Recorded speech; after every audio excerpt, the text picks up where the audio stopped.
தமிழக அரசு பள்ளிகளில் தமிழ் மொழி கல்வி குறைந்து வருவதாக தர்மேந்திர பிரதான் நாடாளுமன்றத்தில் குற்றச்சாட்டு. சிறுபான்மையினருக்கான பள்ளிகளில் 3 மொழிகளில் ஒன்றாக தெலுங்கு, உருது மொழிகள் பயிற்றுவிக்கப்படுவதாகவும் பேச்சு.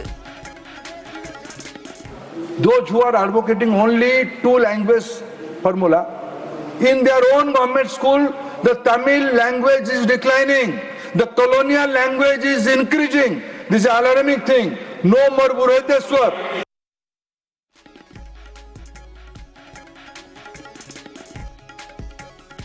தொகுதி மறுவரையறை சர்ச்சையில் முதல்வர் ஸ்டாலின் விடுத்த அழைப்பை ஏற்றது ஒடிசாவின் பிஜு ஜனதா தளம். மார்ச் 22 தமிழ்நாட்டில் நடைபெறும் ஆலோசனைக் கூட்டத்தில் பங்கேற்க முடிவு.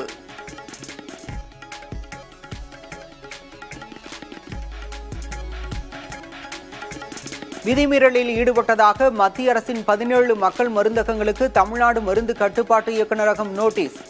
மருத்துவரின் பரிந்துரை சீட்டு இல்லாமல் மருந்துகளை விற்ற புகாரில் நடவடிக்கை.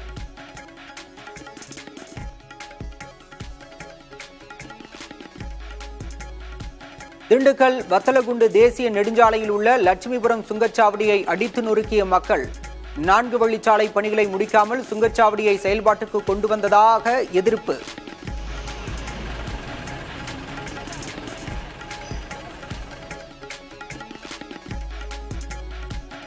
மேட்டுப்பாளையம் உதகை இடையான மலை ரயில் சேவை இன்று ஒரு நாள் ரத்து.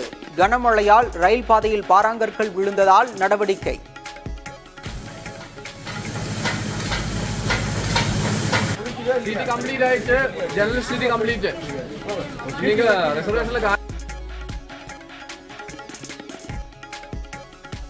சென்னையில் ஆபரண தங்கத்தின் விலை கிராமுக்கு 45 ரூபாய் உயர்வு. சவரனுக்கு 360 ரூபாய் அதிகரித்து 64,520 ரூபாய்க்கு விற்பனை.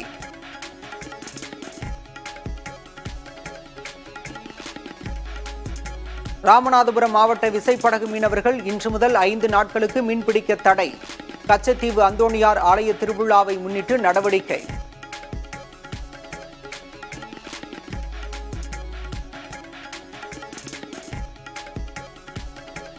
சென்னை மாநகராட்சி பள்ளிகளில் மாணவிகளுக்கு பாலியல் தொல்லை கொடுத்தால் ஆசிரியர்கள் டிஸ்மிஸ் செய்யப்படுவார்கள்.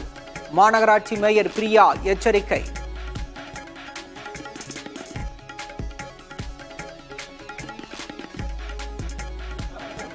சென்னையில் நடைபெற்ற பாஜக நிர்வாகியின் மகள் திருமண விழாவில் சந்தித்துக் கொண்ட அண்ணாமலை சீமான்.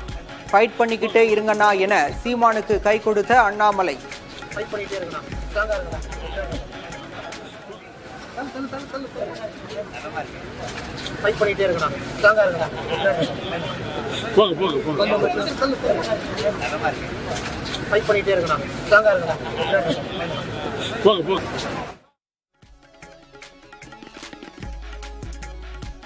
திருச்செந்தூர் சுப்பிரமணிய சுவாமி கோயிலில் மாசி திருவிழா தேரோட்டம். திரளான பக்தர்கள் பங்கேற்று தேரை வடம்பிடித்து இழுத்து வழிபாடு.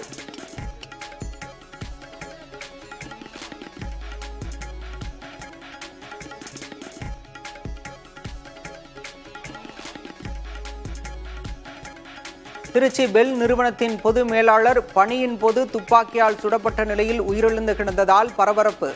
தற்கொலையா கொலையா என காவல்துறையினர் விசாரணை.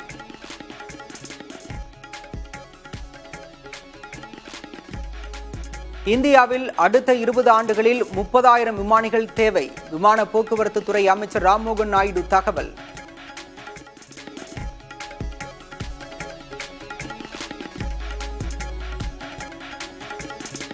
செல்போன் பேட்டரியை 100% சார்ஜ் செய்வது அதன் ஆயுட்காலத்தை குறைக்கும். 80% சார்ஜ் செய்வதே சரியானது என அறிவுறுத்தும் வல்லுநர்கள்.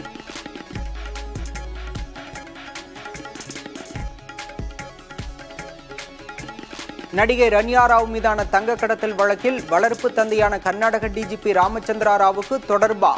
விசாரணை நடத்தி 1 வாரத்தில் அறிக்கை தாக்கல் செய்ய கர்நாடக அரசு உத்தரவு.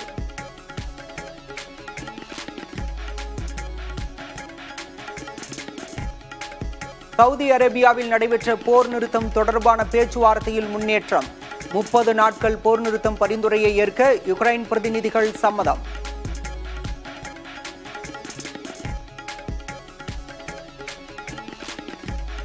பாகிஸ்தானில் ரயிலில் இருந்து கடத்தப்பட்ட 30 ராணுவ வீரர்களை கொன்றதாக பலூச் விடுதலைப் படை அறிவிப்பு. மேலும் 214 பேர் பிணை கைதிகளாக உள்ளதாகவும் தகவல்.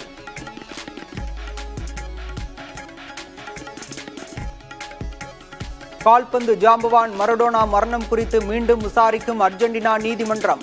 மரடோனாவிற்கு சிகிச்சை அளித்த மருத்துவ குழுவினரிடம் முதற்கட்ட விசாரணை.